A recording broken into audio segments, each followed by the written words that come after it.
Welcome back to my YouTube channel Prepbit. So आज हम continue करेंगे एनसीईआरटी एग्जाम्पलर क्लास 10th की exercise 5.3। So last video में हमने 24 तक कर लिए थे।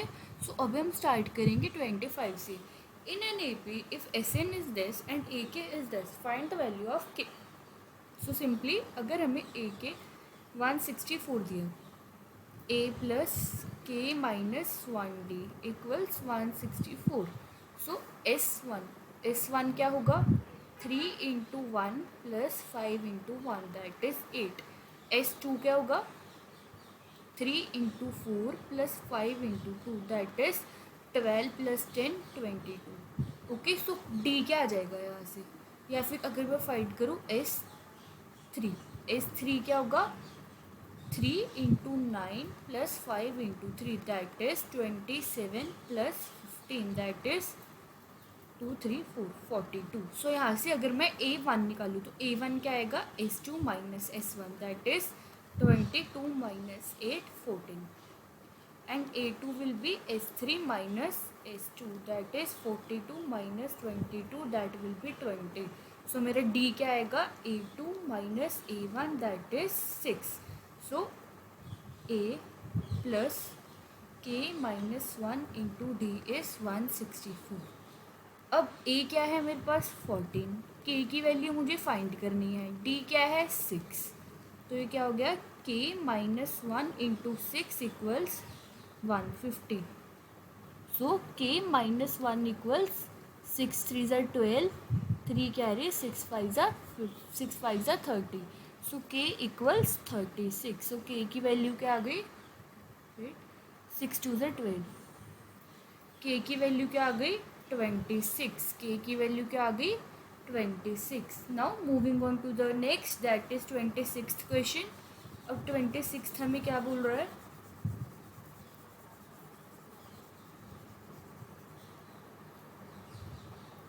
if Sn denotes the sum of first n terms of an AP, prove that, हमें प्रूव करना है कि ये जो लेफ्ट हैंड साइड है और राइट हैंड साइड है वो इक्वल है। 3S8 माइनस S4, तो मैं राइट हैंड साइड को कंसिडर करती हूँ। S8 will be n/2 2a plus n minus 1 that is 7d minus n/2 2a plus 3d।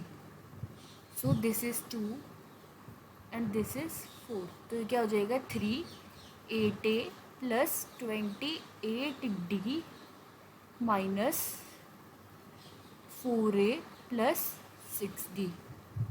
सो ये क्या हो जाएगा 4a प्लस 22d। सो अब इक्वल किसके प्रूव करना है, S12 हमारे पास क्या होगा, n/2 2a प्लस 11d। सो यहाँ से मैं क्या करूँगी, दैट इज 6। तो यहाँ से मैं क्या करूँ, अगर 2 कॉमन निकाल लूँ तो क्या बचेगा 2a plus 11d which is 6 into 2a plus 11d which is equals to S12। Hence left hand side equals to right hand side and hence proved. So ये हो गया हमारा 26th क्वेश्चन का prove. Now moving on to the next क्या है, find the sum of first 17 terms of an AP whose 4th and 9th term are this and this।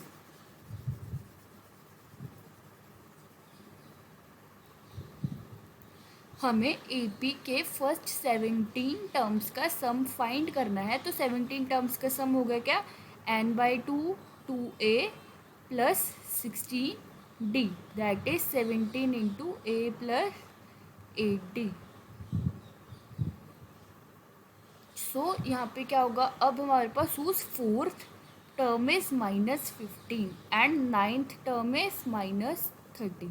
So simply a plus AD की value हमें दी है -30। मेरे को कुछ calculation करने की ज़रूरत ही नहीं है। I will simply substitute the value, 17 and 3 is 54। So the sum is -540। The sum of 17 terms is -540। Moving on to the 28th question. 28th question हमें क्या बोल रहा है, if the sum of 16 terms of an AP is 36, the sum of first 6 terms of an AP is 36. That is n by 2 2a plus 5d. n minus 1d is 36. That is 2a plus 5d equals to 12. And the sum of first 16 terms is 256. That is n by 2 2a plus 15d equals 256. That is 2a plus 15d equals 832. Find the sum of first 10 terms. हमें first 10 terms का sum find करना है. हमें S10 find करना है. तो S10 क्या होगा? 10 by 2 2a plus 9d. That is 5 into 2a plus 9d. सो यहाँ से हम क्या करेंगे? एलिमिनेशन मेथड लगाते हैं. तो एलिमिनेशन मेथड लगाएंगे तो साइंस को चेंज कर देंगे. -10d equals -20 and d equals 2. d equals 2. D2 आ गया तो A क्या आएगा यहाँ से? 2a equals to 2 and A equals 1. So A क्या आ गया? 1 और D क्या आ गया? 2. तो ये क्या आ गया? 5 2 plus 18. That is 20 into 5. That is 100. So the sum of first 10 terms is 100. So this is 28th question. Moving on to the next, that is 29th question. 29th question हमें क्या बोल रहा है? Find the sum of all the 11 terms of an AP whose middle term is 30. अब हमें AP दी है जिसकी middle term is 30. तो ये मिडल टर्म होता क्या है? n plus 1/2 is middle term. अब हमें नंबर ऑफ टर्म्स क्या दी है? 11. तो n क्या आ जाएगा? 11 plus 1/2 is 12/2. That is 6. So middle term 30 है तो वो कौन सी टर्म है? 6th term. 6th term is 30. That is A6 is 30. तो A6 क्या होगा? A plus 5d is 30. सो हमें फाइंड क्या करना है? Sum of 11 terms. So sum of 11 terms क्या होगा? 11/2 2a प्लस 10d. अब मैं अगर यहाँ से 2 को कॉमन निकाल लूँ तो मेरे पास क्या बचेगा? a plus 5d. So that is 11 into 30. That is 330. So sum of all the 11 terms whose middle term is 30 is 330. Now moving on to the next part. Next question हमें क्या बोल रहा है? Find the sum of last 10 terms of this AP. AP क्या है? 8 10 12 and so on up to 126.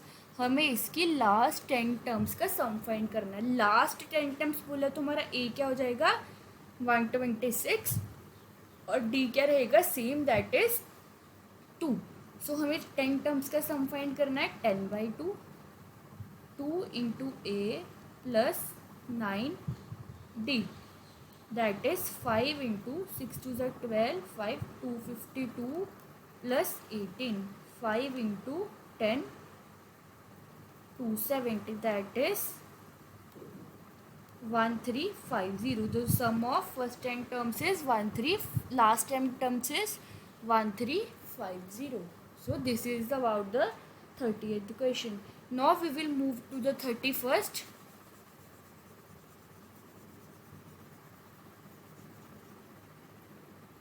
So 31st हमारे पास क्या है? Find the sum of first 7 numbers which are multiples of 2 as well as 9.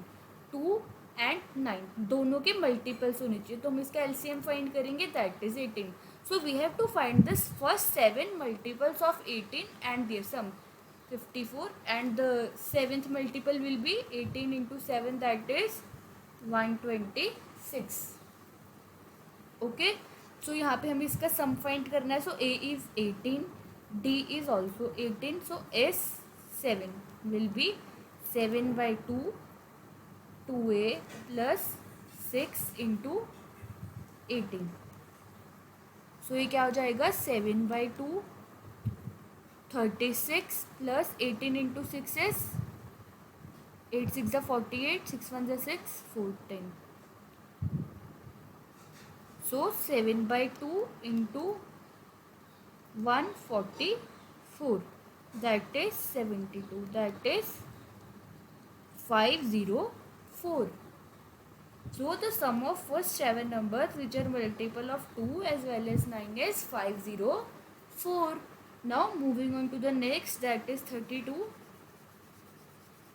So 32 वाला हमें क्या बोल रहा है, how many terms of the AP are needed to make the sum -55. Explain the reason for double answer. अब हमें एक AP दी है -15, -11 एंड सो ऑन, और उसका सम दिया है -55 and we have to find n. So A क्या है -15, D क्या है -13 + 15, that will be, so Sn will be n/2, 2 into A plus n-1 into D. ये 2 कैंसिल हो गया, सो यहाँ पे क्या बचा, equals to -15n plus n² minus n, that is -16n plus n². तो इक्वेशन क्या बनी, n² - 16n plus 55 equals to 0. तो ये क्या हो जाएगा, -11n - 5n plus 55 equals to 0. तो n क्या आ जाएगा, n-11, -5 कॉमन आया, n-11. So n is 5 and 11. तो हमारे n के दो आंसर आ गए, 5 and 11. Now we have to explain the reason for double answer. So double answer क्यों आया है, बिकॉज एक आंसर है if we find the sum from starting and the second answer is if we find the sum from end. Okay, that's why there is a double answer. So moving on to the next 33.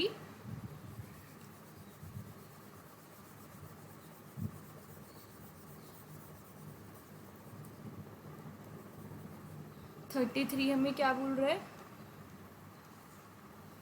the sum of first n terms of an AP whose first term is 8 and common difference is 20.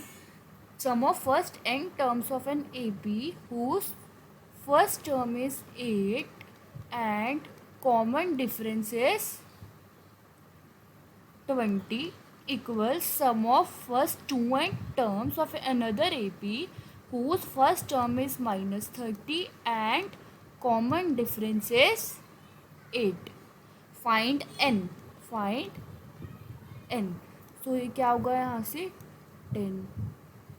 So n 8 plus 10n minus 10 equals n minus 60 plus 16n minus of 8. This n will got cancel. So ये क्या बन जाएगा, 10n minus 2 equals 16n minus 68. So 10n minus 16n equals minus 68 plus 2. Minus 6n equals minus of 66. n equals 11. So n क्या है, 11. Moving on to the next.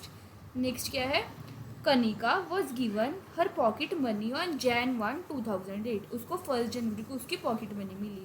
She puts ₹1 on day 1, ₹2 on day 2, ₹3 on day 3 and so on and continue till the end of the month. So जनवरी में 31 days होते हैं. उसने first day ₹1 डाला, second day ₹2, third day ₹3 and so on up to 31st day ₹31. She also spent ₹204 of her pocket money and found that at the end of the month she still had ₹100 with her. How much was her pocket money? तो मैं क्या करती हूँ, सबसे पहले यहाँ से A आ गया 1 और D भी क्या आ गया 1. Let her pocket money is X. तो सबसे पहले उसने फर्स्ट डे को, सबसे पहले हमने लेट कर लिया कि उसकी पॉकेट मनी क्या है, पॉकेट मनी टोटल क्या है x. तो उन्होंने क्या बोला कि उन्होंने फर्स्ट डे को ₹1 निकाला, सेकेंड डे को ₹2 निकाले, थर्ड डे को ₹3 निकाले. जब पूरे 31 डेज हो गए तो ये सब मनी प्लस हो जाएगी, सम होगा इनका. जब पूरे 31 डेज हो गए तो इसने इस मनी को अपने पिगी बैंक में डाल दिया. तो सबसे पहले हम इसका सम फाइंड करते हैं. सम क्या होगा, 31 टर्म्स है n/2 2a that is 1 plus 30 into d. So 31 into 16 that will be 6 and 18 1 and 3 496. तो उसके पास जो 496 रुपीज़ थे उसने उसकी पॉकेट मनी टोटल एक्स है, उसमें से ये 496 रुपीज़ उसने जो थे अपने पिगी बैंक में डालने थे जो उसने कलेक्ट किए थे, ओके, माइनस उसने 204 रुपीज़ अपनी पॉकेट मनी से स्पेंड कर दिए और फिर भी उसके पास 100 रुपीज़ बच रहे थे। तो यहाँ से हमारे पास एक्स की वैल्यू आ जाएगी 496 माइनस 204 इक्वल्स 100। तो यहाँ से x minus 6 4 is 10 9 10 7 equals 100, x equals 800। तो उसकी पॉकेट मनी कितनी थी 800 रुपीज़, उसकी पॉकेट मनी कितनी थी 800 rupees. Moving on to the next, the last question of this exercise.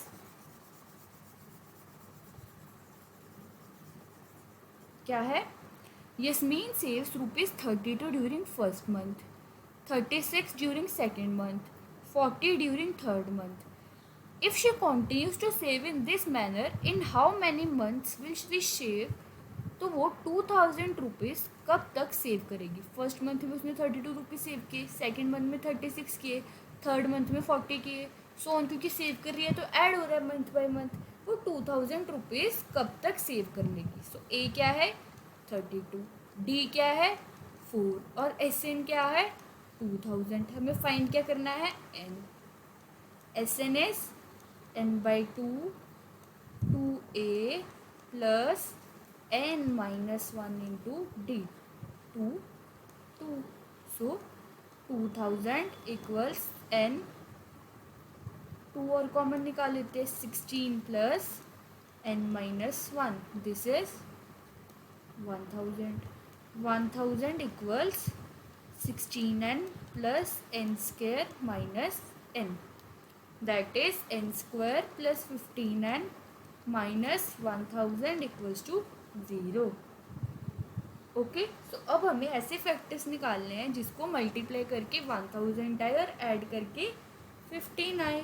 तो ऐसे फैक्टर्स कौन से होंगे 500 250 175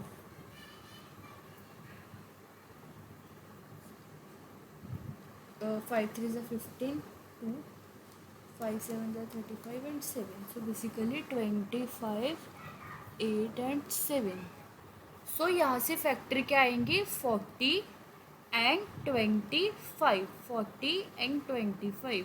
सो अगर मैं यहाँ से n कॉमन निकालूँ n प्लस 40 माइनस 25 कॉमन निकालूँ n plus 40, so n is 25 and n is minus 40, n cannot be negative, so in 25 months she will save ₹2000।